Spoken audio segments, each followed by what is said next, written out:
Hi, welcome to episode 33 of ImpactEd. As you will have noticed, James is off saving the world, and today I'm joined by the fabulous Belinda Gruden, who is our lead specialist literacy and numeracy. Welcome, thank you for being here. Thank you, Steve. Hi, everyone.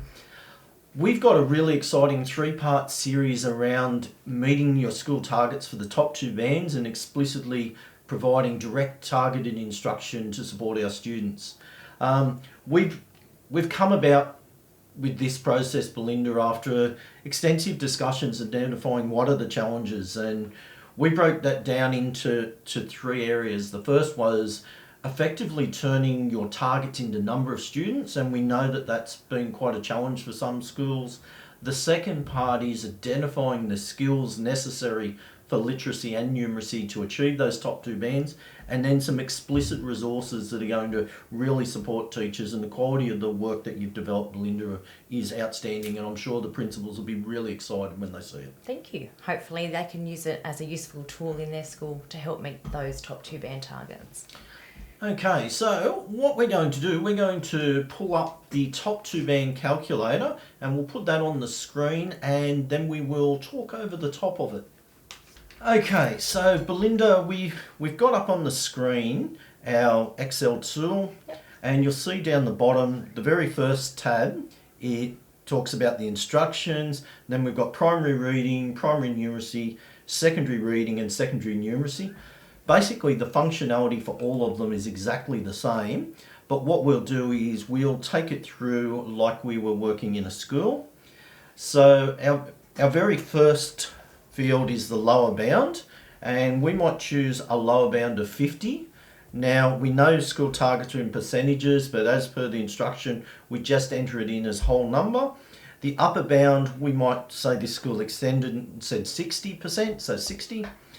And then this is where I think the beauty of our very simple tool is. When we talk about year 3 and year 5 enrolments, lots of schools, when they first started to look at the school targets, were dividing them directly in half. However, we know that the ratio of the top two bands for year 3 and year 5 is not the same. So for reading an example, there's 52% of students get a top two band in year 3, whilst only 36% do in year 5.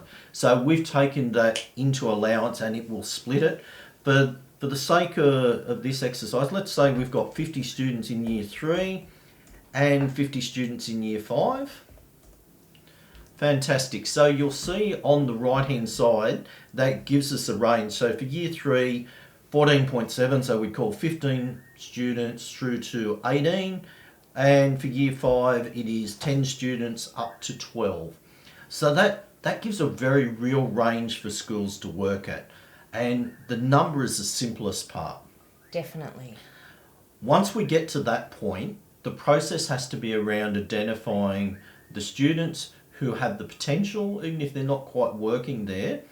And the next question that we get asked is, well, if we look at year 3, you've got a range of 15 to 18. Do I do 15? Do I do 18?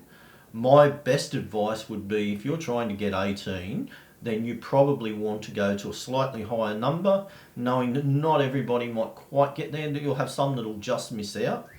And people would like a formula for that, but the truth is that when a principal and the classroom teacher looks at this cohort, they'll see a natural cutoff. And it might be in that instance that there's a big jump between the top 21 students and the 22nd, but there'll be that natural division. But that gives you a really clear range, and equally, if you saw that there are only 10, then you know that you've got an issue and you're going to have to stretch some people. And I think it's important to remember that the target is those high-performing students here, and those students that we may be looking at as gifted, because that's what this tool has been designed to support teachers in supporting those high-performing students. And we also know that these students are quite often the ones that cruise. We don't extend them. So this process is going to allow us to identify who they are, to look at their skill set, look at the gap analysis, and then to extend them. Once we identify how many students we need to reach the top two bands to achieve the targets, it's that point that we need to then look at and identify the skills and strategies that are going to be needed in both literacy and numeracy. So in episode 34, we'll come back, we'll use your tools, we'll look at the skills and explicit teaching resources that teachers can use with those students. Definitely. And we'll talk about whether schools use them in class, whether they use them as a separate intervention or gifted and high performance strategy. Great. All right, See you thanks then. Belinda. Look, that tool's really easy. Any questions, please email me at stephen.c.harris@det, and I'll be only too happy to look at your numbers and work with you.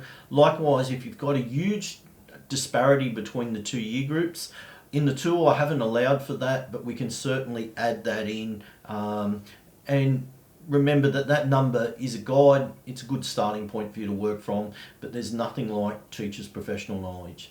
All right, have a great day, and we'll look forward to seeing you in episode 34. Bye. Bye.